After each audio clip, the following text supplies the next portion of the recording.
Hey everyone, it's Smarty Pants Chess. Hope you're doing well. Today we'll look at game 16 in the season 17 Superfinal between LCZero and Stockfish. In this game, Leela's playing with the white pieces, Stockfish is playing with the black pieces. And this is a very entertaining game. However, it is incredibly long, 196 moves altogether. So I'm going to speed through quite a lot of the game because it's just far too long. And there's a lot of shuffling going on. But anyway, the game began with e4 g6, d4 d6, knight c3 a6. So we get a modern, and now this is the end of the book, and Leela continued with bishop to e3. A very typical move by white. Usually white tries to get the queen on d2 and get a battery against this fianchetto bishop with bishop h6 at some point, followed by the launching of the h-pawn. So bishop g7 was played, and Leela does indeed launch the h-pawn straight away. And actually for once this is actually quite a typical move that the white player can play. And black just plays h5 though to stop white advancing this pawn. White played knight to h3, Stockfish captured, the rook captured, Stockfish played knight to d7. Now typically here white usually just plays queen d2 and develops after like c5, castles queenside. Black may take on d4, bishop takes, queen takes, knight to f6. This has been played a few times in my opening database, but it's quite typical for a white position. However, what I've not seen is white play this move, queen to e2. It doesn't really make any logical sense for white to do this because it just locks the bishop on f1 in. So I'm very surprised that Leela's gone in for this. It's very interesting to see what it actually does. So I guess what it would do is sidestep the d file. So when white does castle, the rook's actually opened up straight away onto this d file. And maybe that's what white's intention is. I'm not exactly sure though. But anyway, Stockfish does play queen c8, so does sidestep the d file. So that's kind of what I think. That's my initial thought anyway. So the Stockfish just wants to sidestep this d file. So white does indeed castle queenside, gets the rook onto a powerful d file, and Stockfish plays c5. Leela protects the king with king b1, and Stockfish plays b5.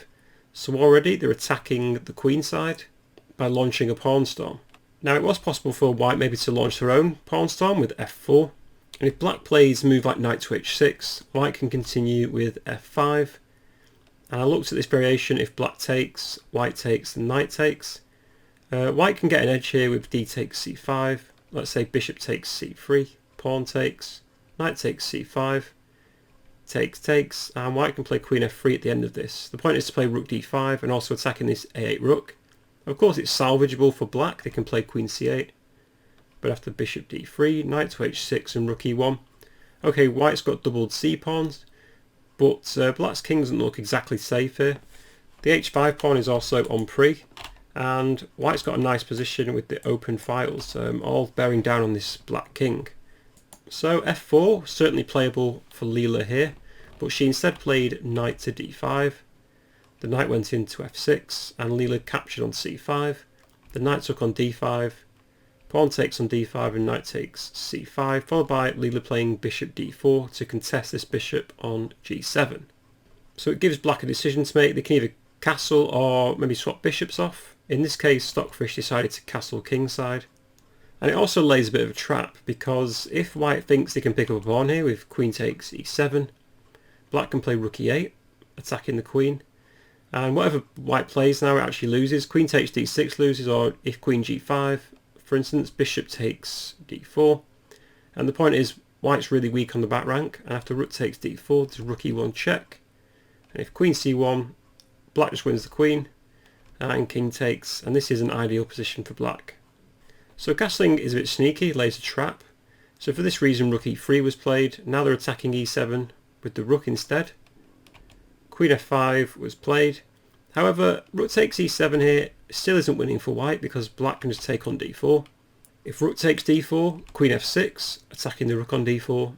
And once the rook drops back, black has the sneaky knight to e6 move, which blocks the queen's protection, and now the rook is under attack on e7. Possible for white to go up the exchange, but if white wants to maintain some sort of equality, he has to play rook d7. And again after knight c5. If rook e7, there's perpetual, and if rook c7, then rook a e8 attacking the queen, queen f3 and queen takes h4. gives black a very nice edge in this position with a very powerful knight on c5. But Leela didn't capture and go pawn grabbing, she instead played just g3.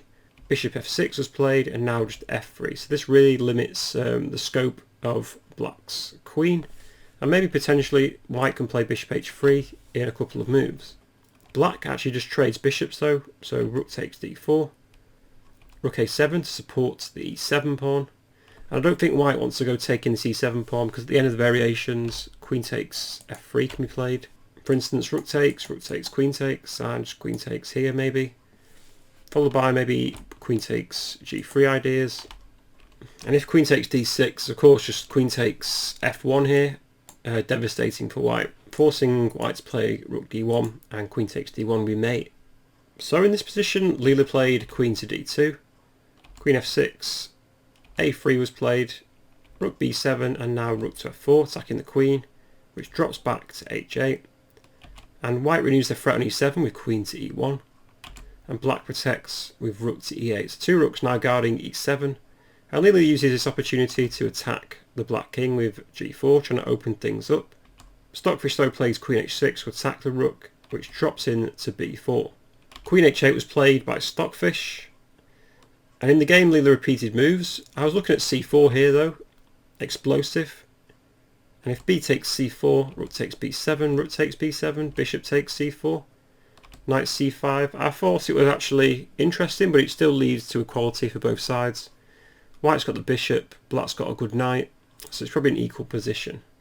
So rook f4 was played in the game, repeating moves. Queen h6 again, rook b4, queen h8, and it could have been petrol, but Leela decided to play g5 here, just locking down the position. Stockfish moved their king up. Leela did the same, protecting them. Rook a7, rook f4 again to attack f7. The queen protects, and Leela just gets their king even safer with c3. So blunting the queen on g7 and just gives an extra layer of protection against b4. Queen f8 now, rook d4, e5, which is attacking the rook on d4. However, at the same time, white is also still attacking this rook on e8 twice, so maybe I don't know how much of a threat this is. I looked at rook d1, but I think again black gains an advantage here with rook b8, which is considered very nice because they're just going to launch these two pawns up and white could come under fire here. So after e5, Leela just captured on e6, Stockfish recaptured, went queen d2, attacking the pawn on d6, d5, bishop e2, and then rook a to e7, just protecting their pawn on e6. Bishop d1 was played by Leela, so rerouting the bishop to a good square. Maybe bishop c2 looks very nice here. Knight b7 was played, queen h2, rook f7, attacking the pawn on f3, and now bishop to c2. So this is quite interesting though, because it again sets up a trap, this time for black, because if rook takes f3, white can take, and after the queen takes, there's rook f4, attacking the queen. It's only got one square to go to, which is queen e3, and then just rook f7 check, king g8 and queen c7 just picks up the knight, and also leads to checkmate against black's king. So again, tempting to take this pawn, but Stockfish is wise to it, and they play knight d6 instead, rerouting the knight to a really good square, probably knight c4 next move. So bishop d3 was played, knight c4 attacking the rook, and Leela just takes this knight off, and pawn takes. So black's actually got a great pawn chain here, and maybe if black can even get a rook or two rooks or a queen into this position and this square here, white could be coming under a lot of fire. Leela though plays queen to e2, attacking e6, the rook protects it, rook e5 is played, blockading all the pawns in the centre. Black plays a5, king a1 is played, and now a4. And maybe black's got a bit of a problem here because they've got to attack this b2 pawn. However, the queen and the king both protect it at the same time. So basically black's got to use 3 pieces here to attack this pawn to get anywhere. And it's probably just not possible. So now we're into a very drawish position where both sides literally can't make any progress. There's no way for white to enter the position, there's no way for black to enter the position. So I'm just going to speed through the next load of moves because basically it's just a load of computer shuffling. As you'll see, neither side makes any progress. until we get to like a 50 move rule. So here Leela does actually play f4, and once you move a pawn it resets the 50 move rule, so play continued on.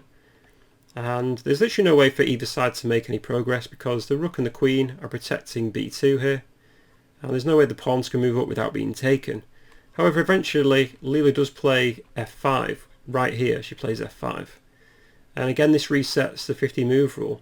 And unbelievably, after g takes f5, this is still actually a drawn position. Again, there's no way for black to make any progress, so play continues on, and both sides just move the rooks up and down. So it probably should be a drawn game, this, so it's really surprising that both sides carried on for so long. However, Leela does actually make a mistake very soon, and she just overplays this, and maybe overestimates her own chances. It's any other players, probably human, would probably agree to a draw in this game, but computers don't do that. So yeah, I'll just go back here, and it's right here. So this is a dead drawn game, and it should have been a draw, but now Leela decided to play g6, giving up another pawn, and this is just suicide. I'm not sure why she did this, because now queen takes g6, all of a sudden black's 2 pawns up, and actually black's position is really safe. The e6 pawn is guarded by the queen and the rooks. And after a few more moves, we see that basically black's plan is just to push these pawns up. And the king's also relatively safe in the corner after king h8. White does try with queen to d7, but after rook a7 attacking the queen, it retreats back to b5, queen g8, and black's got a very defensive structure, but still a good structure. Rook h2 was played, rook a8, queen c5, queen f7, check, king h7, rook g2, and now rook g8. And after this move, Leela just trades the pair of rooks. Rook g1 is played, attacking the queen, and this is now really good play by Stockfish, and they just play e5, attacking the queen on d4. And if white goes for this, rook takes g8, this just loses for white because e takes d4, rook d8, d3, rook takes d5, and just rook e6, preparing moves like rook e1. If king a2 is f4, and if rook takes h5, black can allow this because eventually they've got just enough material. The d pawn and the f pawn are just passed. If rook f5 for instance, just rook d6, and this is too little too late. Rook takes f4, d2, rook f1, black gets a queen, and it's game over from here. So after e5, white has to play queen c5, and now just queen f7. Everything is guarded very nicely by black. Rook g5, and now just rook to g6, allowing the exchange of pawns, so allowing Leela to take this h5 pawn off, check, rook h6.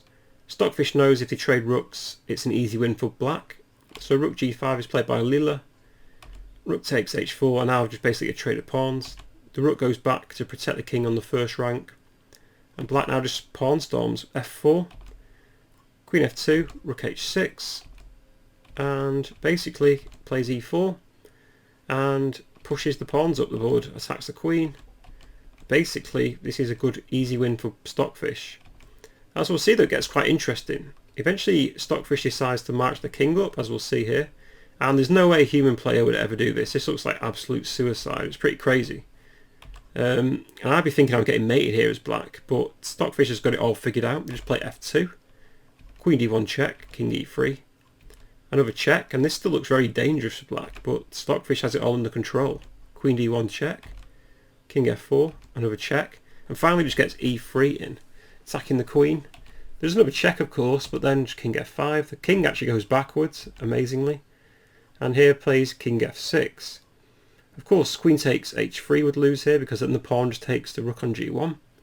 So another check is thrown in, the king goes back to e7, queen e5, and now just king d7. A ridiculous set of moves to be honest, but it wins for black.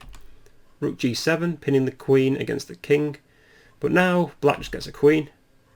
Queen takes d5 check, king e8, Leela checks on a8, but after king e7, basically this is a win for black now. So queen b7 check, king f8, attacking the rook on g7, so there's an exchange, rook takes f7, queen takes f7, and now queen c8, a very nice move, checking the black king and also going to pick up the rook next. But king e7, queen takes the rook, black just goes e2, and after check, The queen blocks, and basically black's just going to push this e pawn up the board. One more square it's got to go to. The queen's behind the pawn. Queen c7 check, king e8, a few checks, but eventually the king moves up and avoids the checks. After here, king to d2, queen d4 check, queen f2 to stop the pawn pushing up the board, but again Stockfish has it all figured out. Queen e4 stops any checks. Queen h2 though, the pawn is still pinned on the second rank, but after king to d1, Stockfish tries the best, pins the pawn again, but now queen c2. Basically preparing ideas like king c1 and queen takes b2 here, and then if there's a check the queen can block, or the pawn could block eventually. Queen g4 is played, still pinning the pawn, and as we'll see, king c1 by Stockfish, threatening mate on b2. So queen g1 is played with check, black blocks this, another check, queen d2, good triangulation, so the threat of queen takes b2 is still there, but now after white checks on g1, black can just get a queen, and this is game now. Queen takes e1, queen takes e1, king a1, check, king a2, and this is the final position with Stockfish winning as black. So an incredible game by Stockfish. Obviously this game should have probably been a draw, but Leela just pushed too hard. Ridiculous fashion. Basically this is an absolutely ridiculous game. And even that final position where the king was just going up the board supporting those two pawns looked really ridiculous as well, but hilarious at the same time. I hope you enjoyed this game as much as I did. Hopefully I'll cover another game tomorrow between these two chess players. If you haven't already, please do drop a like, comment or subscribe to the channel. We're really growing at a good rate now. And hopefully I'll see you tomorrow for another chess video. So stay safe and I'll see you soon.